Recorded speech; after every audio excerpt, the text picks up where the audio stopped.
This is the Prestigious Initiative, and these are the points. I'm Chris Kent, and I'm joining Chris Bean. Hello, Mr. Bean. Hello, sir. Let's talk about your conversation with Ron Bean, Mr. Bean and Mr. Bean together. Any first impressions of Ron and the conversation you had with him? Yeah, it is so refreshing to hear somebody that is obviously very knowledgeable in their field, and on top of that, using the tools that we have at our disposal in new and creative ways. I think that was some of the biggest things that I learned from him. Yeah, definitely heavily using or implementing AI and automation into what he's doing as far as, working in e-commerce and marketing and things like that. And I know it's something we talked about with a handful of guests that are in the IT kind of technical world, but the part that AI and automation is going to play and is playing in business and in everyday life. And so to hear his take on it, like you said, someone who is leaning into these things and using them to their advantage and actually, refining their skill by using those tools is really refreshing, but also to hear the success he's had with it and the reasoning behind the reasoning behind why he's doing what he's doing and how he's using it was great to hear, and kudos to him for his success with all that and being able to pick up on these tools and help that to be him, or use that to help him be successful. Yeah, I also like he uses the concept of levers, and you pull this lever, and when you pull this lever, X number of things happen, and you have to be conscious of what levers you're pulling at each stage of your life, and what that lever is going to do, not just for that one area, but what it's going to do for the other areas that are in your life as well. And I think that's a really interesting way to kind of think about the topics and ideas that he was sharing. Yeah, again, it goes to show that the way he views AI and automations as those levers, as those tools, as those things that he can use to his advantage, and not something that is just there or something that is necessarily difficult to deal with, but it's something that can put him ahead, something that can be beneficial to him. And speaking of, in most cases when he's trying to figure out what automation or what AI or how to approach a situation, he has the mentality of, listen, you gotta put in some work to see what does work. And so you have to try things out. You have to get in there and try different variations and try different different ways of approaching something. And he talked about, you may have 1,000 different marketing automations, and maybe only a handful of those work, but you wouldn't know those handful work if you didn't run the 1,000 of them to find out what actually worked. And so, again, using these tools and putting in the work to develop the levers that you can then use to put yourself ahead is something that he excels at, something I think we all could benefit from doing in our business or personal lives. Well, if I remember right, he talked about being on the Special Forces team, and they had to brute force a lot of the different things that they were doing. So they learned through massive repetitions of doing whatever it was over and over again. And I think that type of mentality that he's using now applied to whatever he's doing and the different areas that he's doing in men, that brute force, that just do it over and over and over and over and over again to learn and to grow and to progress, I think is really the kind of mindset that is needed.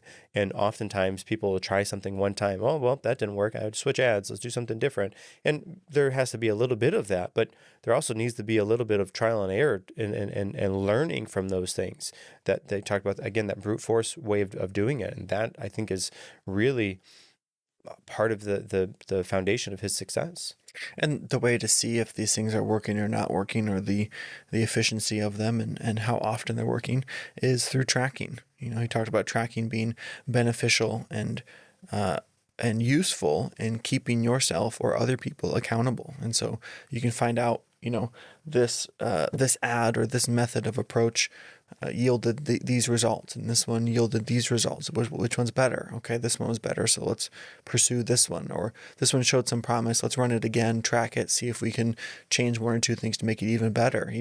Maybe the brute force option isn't always the best way to go. You're tracking the outcome of that, it's not as successful as using a lever to kind of get through that problem, or open that door, or approach whatever the situation is. And so unless you're able to track those things, and you are tracking those things, how will you have the data to back up what's actually happening, and how will you decide where to go? And we're speaking of this from business and marketing and e-commerce perspective, but same thing with your life. You want to develop a new habit, you want to approach a situation, or start a new job, or whatever, start a workout plan, whatever it is. Track what you're doing to find out the best possible way, the most efficient way, the most beneficial thing that you can do in any of those situations. And then that way you can move forward with that, making small changes to see how to make it even better and better.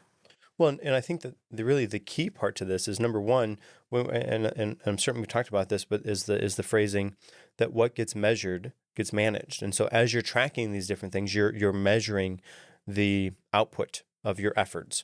And because you are measuring the output of your efforts, you're going to be more strategic about how you apply your efforts.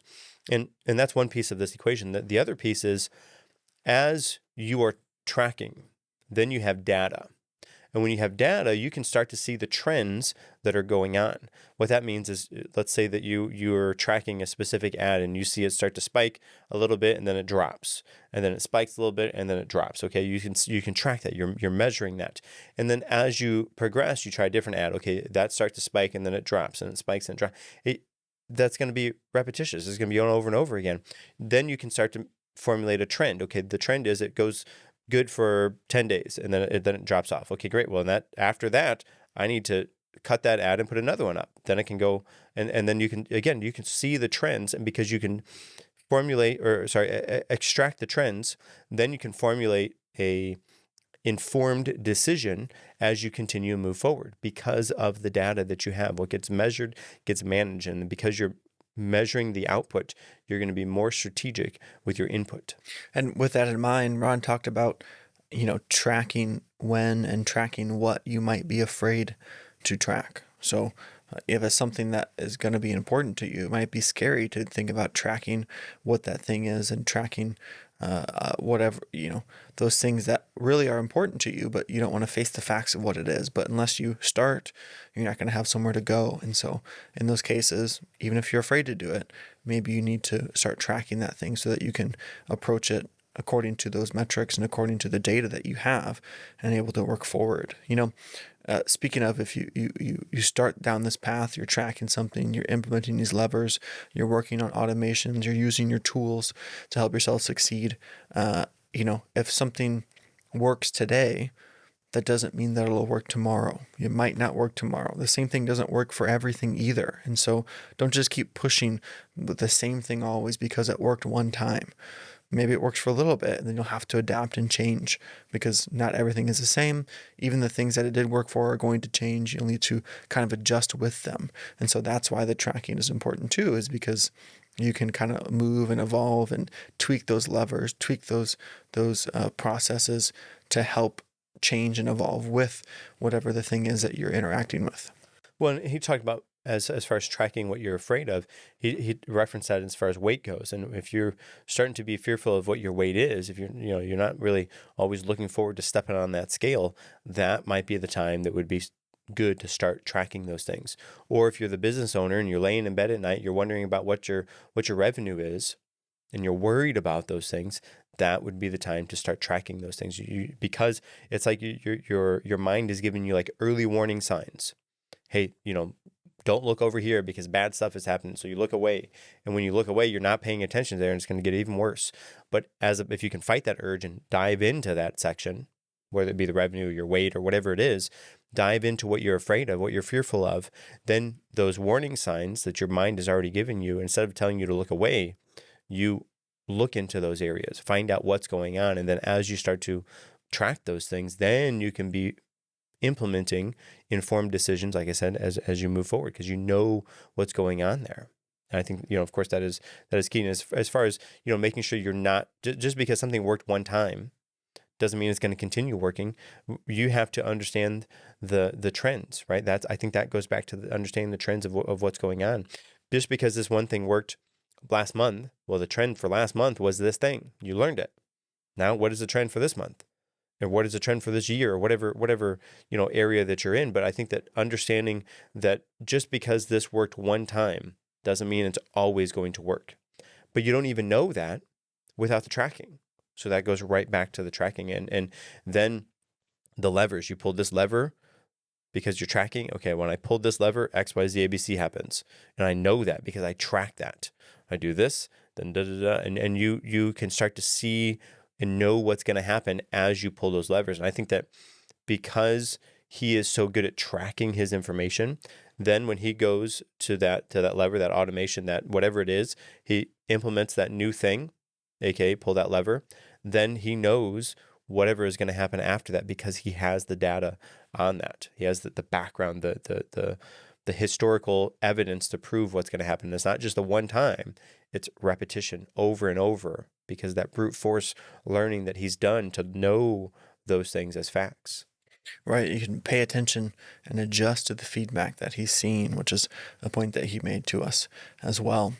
And speaking of adjusting, one thing that sets him apart, I think, and puts him in the position he's in is his idea or his commitment to continuous learning.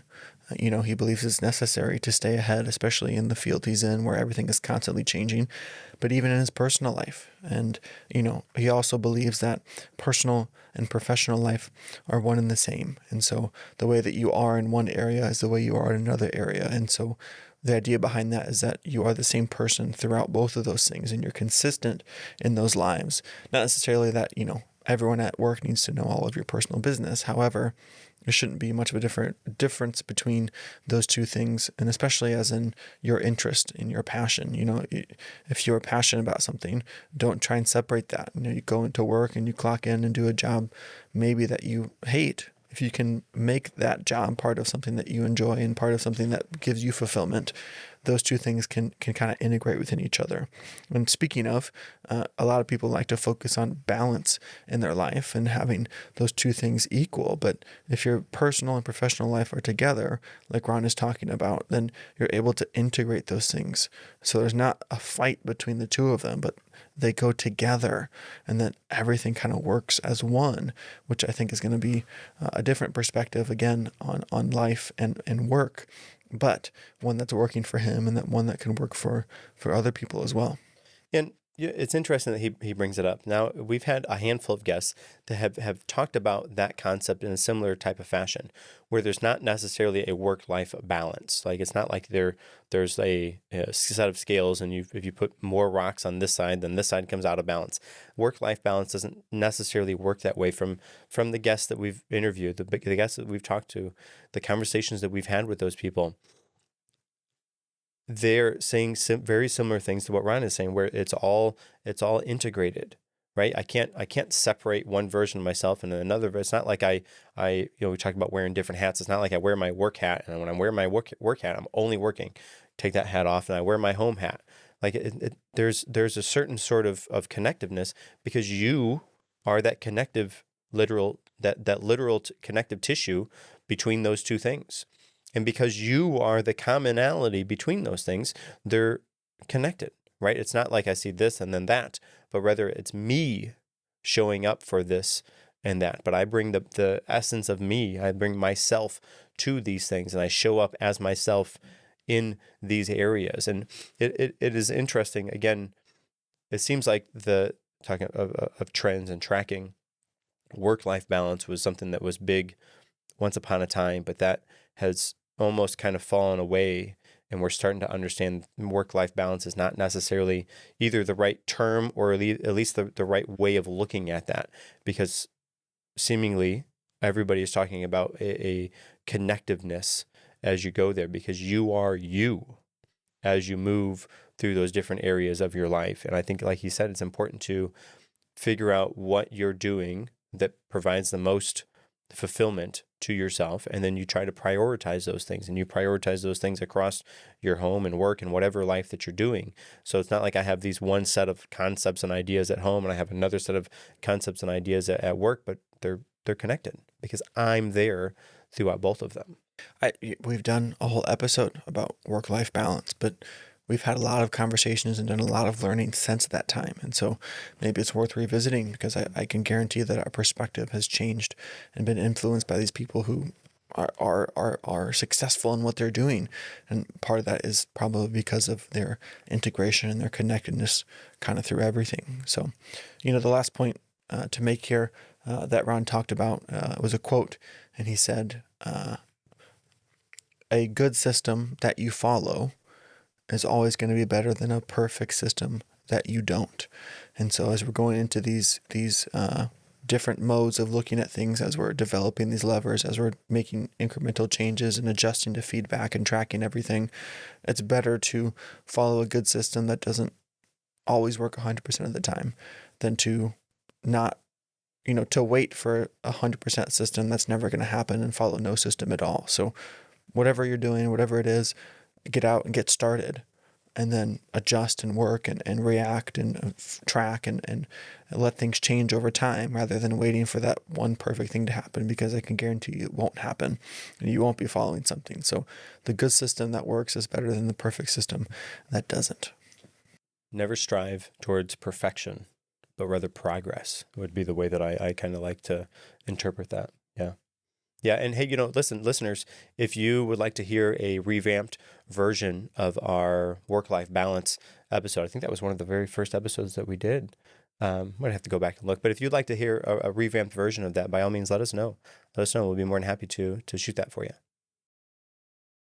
Make sure you follow us on social media. You can find the podcast at Prestigious Pod. You can find me, Chris Bean, at Chris Bean Official.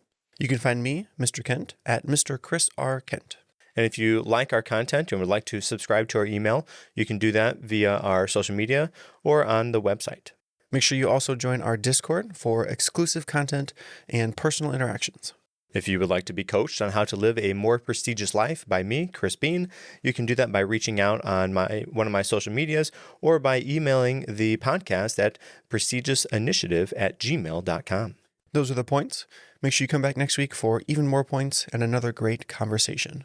Until next time, I'm Chris Kent. And I'm Chris Bean.